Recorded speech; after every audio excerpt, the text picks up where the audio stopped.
সুন্দরবনের দুবলার চরের আলোর কোলে শুরু হয়েছে সনাতন ধর্মাবলম্বীদের শতবর্ষের ঐতিহ্যবাহী 3 দিন ব্যাপী রাস উৎসব। সোমবার শুরু হওয়া এই উৎসব চলবে বুধবার পর্যন্ত।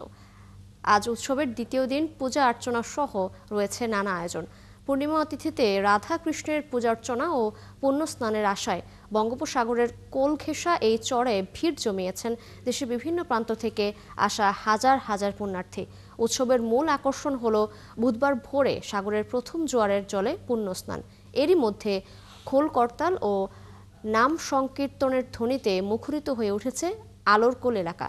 জীববৈচিত্র্য সংরক্ষণের স্বার্থে এবং পরিবেশের সুরক্ষায় এবারও রাস উৎসবকে কেন্দ্র করে কোনো মেলা বা সাংস্কৃতিক অনুষ্ঠানের আয়োজন করা হয়নি। সুন্দরবন বন বিভাগ, পুলিশ, কোস্টগার্ড, র্যাব এবং নৌবাহিনী সম্মিলিতভাবে কঠোর নিরাপত্তা ব্যবস্থা জোরদার করেছে।